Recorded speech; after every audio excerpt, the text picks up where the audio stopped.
قرآن مجید ایک آسمانی کتاب ہے اور اس کا ثبوت خود قرآن مجید ہے۔ جہاں ایک طرف تورات، زبور اور انجیل میں وقت کے ساتھ ساتھ کئی تبدیلیاں آ چکی ہیں، وہیں دوسری طرف دشمنان اسلام کی لاکھ سازشوں اور کوششوں کے باوجود قرآن مجید اپنی اصل حالت میں موجود ہے۔ کیونکہ قرآن مجید کی سورۃ الحجر کی آیت نمبر 9 میں ارشاد باری تعالیٰ ہے کہ بے شک ہم نے اتارا ہے یہ قرآن اور بے شک ہم خود اس کے نگہبان ہیں۔ قرآن مجید کا 1400 سال سے بنا کسی ملاوٹ کے اپنی اصل حالت میں موجود رہنا ہی اس بات کی واضح دلیل ہے کہ قرآن مجید کسی عام شخص کا لکھا ہوا نہیں بلکہ پوری کائنات کو تخلیق کرنے والی ذات اللہ کا کلام ہے۔ ہم مسلمانوں کے لیے بڑے ہی فخر کی بات ہے کہ 1400 سال پہلے قرآن مجید میں ایسی باتیں بتا دی گئی جنہیں سائنس آج دریافت کر رہی ہے، اور آج اس ویڈیو میں ایسی چند آیات کا ذکر کروں گا جن کو سن کر ہمارا ایمان اور زیادہ مضبوط ہو جاتا ہے۔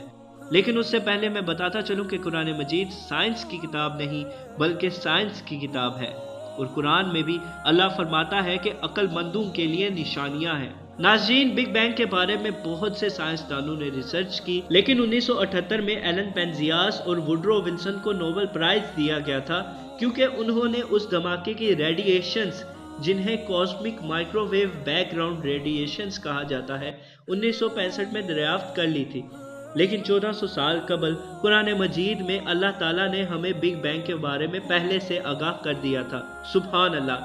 جیسا کہ سورۃ الانبیاء کی آیت نمبر 30 میں اللہ فرماتا ہے کہ کیا کافروں نے نہیں دیکھا کہ آسمان اور زمین دونوں ملے ہوئے تھے تو ہم نے انہیں جدا جدا کر دیا۔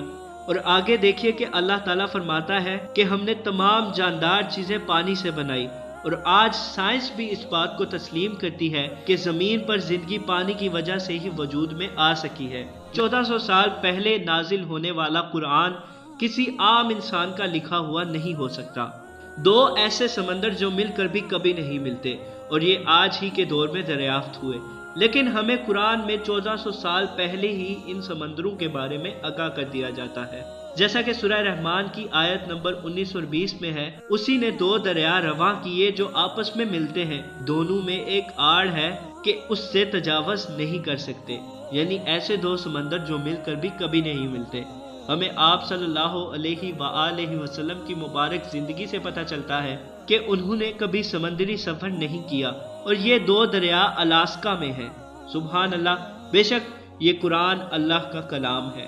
آج سے تقریباً 100 سال پہلے یہ سمجھا جاتا تھا کہ درخت، پودے یہ سب بے جان ہیں۔ 1901 میں ایک سائنسدان جگدیش چندرا نے ریسرچ کیا تو معلوم ہوا کہ نباتات بھی زندہ ہیں۔ لیکن 1400 سال پہلے قرآن مجید میں اللہ تعالیٰ نے ہمیں واضح بتا دیا تھا کہ نباتات بھی جاندار ہیں، جیسا کہ سورہ انعام کی آیت نمبر 95 میں ہے کہ بے شک خدا ہی دانے اور گٹلی کو پھاڑ کر ان سے درخت وغیرہ اگاتا ہے، وہی جاندار کو بے جان سے نکالتا ہے۔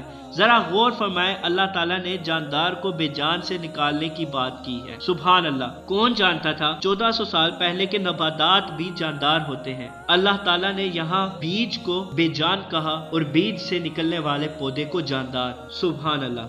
ہم ہمیشہ سے سوچتے تھے کہ بادل بہت ہلکے ہوتے ہیں کیونکہ ہم بادلوں میں سے پرندوں کو اڑتا ہوا دیکھتے تھے، جہازوں کو بادلوں میں سے گزرتا ہوا دیکھتے تھے، لیکن کیا آپ کو پتا ہے کہ موجودہ سائنسی ریسرچ سے پتا چلا کہ بادل وزنی ہوتے ہیں، اور صرف وزنی نہیں، بہت وزنی۔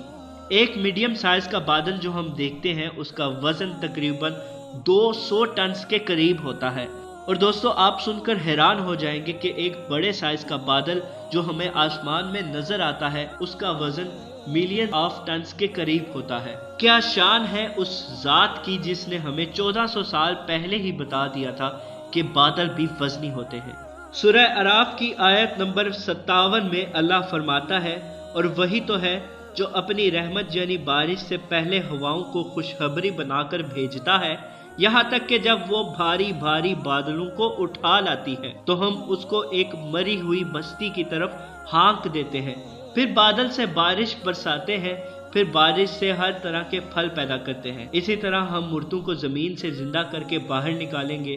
یہ آیات اس لیے بیان کی جاتی ہے تاکہ تم نصیحت پکڑو۔